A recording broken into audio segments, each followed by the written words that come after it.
एक ऐसी लड़की जिसकी खूबसूरती के आगे स्वर्ग की अप्सराएं जैसे रंभा और उर्वशी का रंग फीका पड़ जाए, जिसको देख करके स्वर्ग की अप्सराएं अपना सर झुका दें, जिसके मृगनयनी जैसी आंखों को देख करके कामदेव अपने मार्ग से विचलित हो जाएं, ऐसी खूबसूरत बला अगर आपसे भीख मांगने के लिए आपके सामने हाथ फैला दे तो आपको कैसा लगेगा? जाहिर सी बात है, आपका मन उसको देखकर जरूर विचलित हो जाएगा। दोस्तों, कहानी के अगले पायदान पे चलूं इससे पहले हमारे चैनल को आप सब्सक्राइब करें, एक प्यारा सा कमेंट मार करके लाइक का बटन जरूर दबाएं। सुबह का तकरीबन 9 बज रहा था। शर्मा जी तैयार होकर अपने ऑफिस की तरफ रवाना होने वाले थे। जैसे वो अपने गाड़ी की तरफ बढ़ रहे थे, अचानक एक खूबसूरत, बहुत ही मृगनयनी जैसी आंखों वाली लड़की शर्मा जी के सामने आकर के हाथ फैलाकर कहती है, साहब कुछ खाने को दे दो। शर्मा जी का नजर जैसे ही उस खूबसूरत बला पर पड़ती है, शर्मा जी एक टक उसको निहारते चले जाते हैं। शर्मा जी अपना होश गंवा बैठते हैं। लड़की उनको देखकर दोबारा कहती है, क्या हुआ साहब, कुछ खाने को दे दो। शर्मा जी इतना उसके आंखों में इतना गुम हो जाते हैं कि लड़की की आवाज का उनके ऊपर पता ही नहीं पड़ता है। उनको ऐसा लगता है जैसे किसी अप्सरा का दर्शन कर लिया उन्होंने। जब लड़की एक बार फिर कहती है उनसे, साहब कुछ खाने को दे दो, शर्मा जी अचानक होश में आते हैं और अपने पीए से कहते हैं, इस लड़की को 500 रुपये दे दो। शर्मा जी का पीए उनको 500 का नोट निकाल कर उस भिखारन को दे देते हैं। शर्मा जी उसको देखते हुए कार में बैठ जाते हैं और ऑफिस के लिए रवाना हो जाते हैं। रास्ते में जाते वक्त पीए उनका जो भी उस दिन का प्रोजेक्ट था उसके बारे में समझाता है, लेकिन शर्मा जी के एक भी प्रोजेक्ट के पल्ले उनके दिमाग में नहीं पड़ता है, क्योंकि उनका टोटल ध्यान उस खूबसूरत चेहरे की तरफ, उस मृगनयनी जैसी आंखों में एकदम डूबा हुआ था।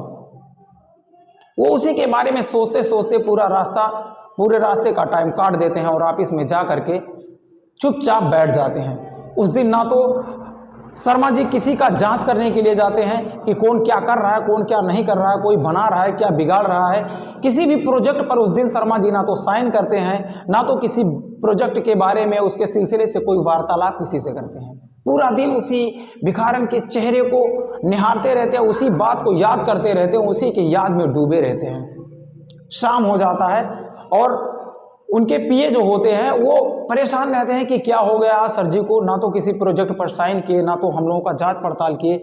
आज पता नहीं कितने रुपए का टर्नओवर होना था, लेकिन सारा का सारा माल वहीं पर ठप था। शाम का जब तकरीबन 8 बजा वो अपने घर की तरफ रिटर्न हो रहे थे, रवाना हो रहे थे, वही इसी की याद में एकदम खोए हुए शीशे की तरफ गाड़ी के एक हाथ से टेक लगाकर सर को झुकाए हुए बाहर की तरफ देखते हुए जा रहे थे।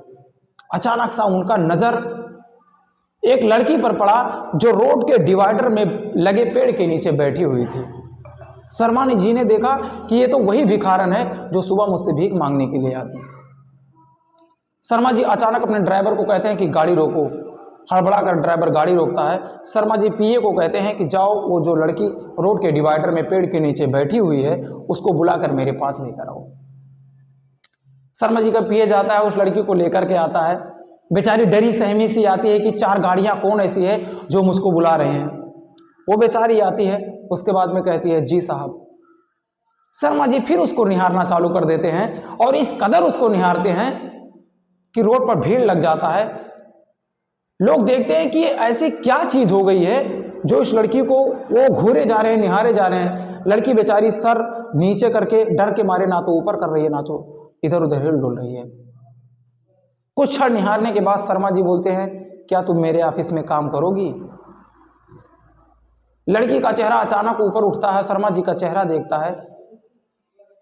लड़की कहती है, क्या बोले साहब? शर्मा जी कहते हैं, क्या तुम मेरे ऑफिस में काम करोगी?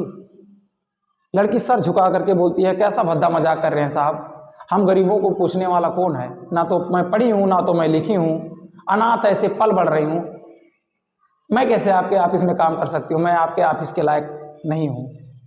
लेकिन शर्मा जी इस अपने बात पर अड़े रहते हैं।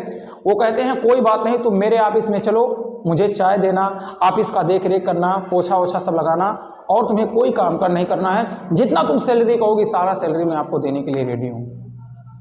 इस बात पर वो भिखारन एग्री हो जाती है और नेक्स्ट दिन शर्मा जी के ऑफिस में वो काम करने के लिए चली जाती है।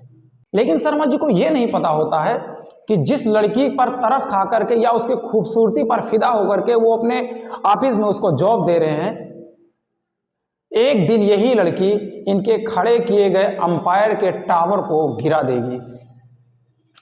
दोस्तों, दिन बीतता जाता है, शर्मा जी का लगाव उस लड़की के पर बढ़ता जाता है। उसके प्रेम प्रसंग में शर्मा जी एकदम पागल हो जाते हैं, लेकिन उससे कुछ कह नहीं पाते हैं कि मैं अंदर ही अंदर तुमसे बहुत प्रेम करता हूं।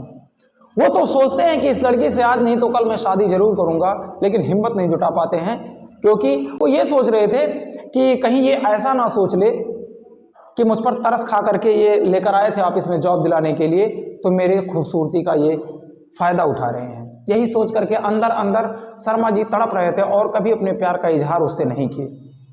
दिन बीतता गया, दिन बीतता गया। अंदर की सारी खबरें जो थी वो लड़की इकट्ठा करती चली गई। शर्मा जी के लीगल काम और इन लीगल काम को, सारे कामों का वो काला चिट्ठा जितना भी शर्मा जी का था, सारे चिट्ठों को एक डायरी में नोट करती चली गई और अपने डिपार्टमेंट को ईमेल करती चली गई, भेजती चली गई। शर्मा जी उससे इतना प्रभावित हो गए थे, उसके खूबसूरती में इतना पागल थे, वो गलत करती या सही करती, कभी उसके ऊपर टीका टिप्पणी करने की किसी की ना तो जरूरत पड़ती, ना तो शर्मा जी कभी टीका टिप्पणी उसके ऊपर किया करते थे। जो वो कहती थी शर्मा जी वो मानने के लिए तैयार हो जाते थे। देखते ही देखते शर्मा जी के बगल में उठना बैठना चालू कर दी। उसका वो रुतबा उस कंपनी में हो गया जो शर्मा जी के सीईओ को नहीं था। उसका आवाज आसमान चढ़कर बोलता था। लड़की अपने काम में मग्न रहती थी।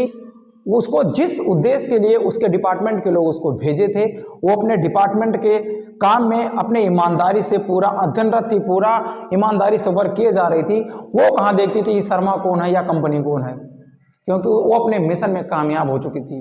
शर्मा जी का जब पूरा काला चिट्ठा वो इकट्ठा कर लेती है, फिर एक दिन ऐसा घटना घटता है, अचानक शर्मा जी जब सुबह तैयार होकर अपने ऑफिस के लिए रवाना होने ही वाले होते हैं, वही लड़की अपने ऑफिसर के भेष में, अपने सीबीआई के भेष में बिल्ला टांग करके पीछे 8-10 पुलिस वाले और 3-4 गाड़ियों से आकर शर्मा जी के यहाँ तुरंत उनके गाड़ी का सायरन बजता है और रुक जाती है गाड़ी। शर्मा जी चौंक जाते हैं कि ये तो वही लड़की है जिसको हमने अपने ऑफिस में जॉब पर रखा था, ये किस कंडीशन में आकर मेरे सामने खड़ी हो गई है। अचानक सारे सीआईडी और सीबीआई वाले उसके शर्मा जी के घर में एंट्री मारते हैं। जाकर देखते हैं उनके सारे इनलीगल काम का काला चिट्ठा जो था, वो जो लड़की थी वो सारा चीज इकट्ठा करके डायरी में लेकर जा रखी थी। कहाँ कहाँ उनका काला चिट्ठा, कौन क्या चीज कहाँ रखा हुआ है, कैसे क्या किया जाता है।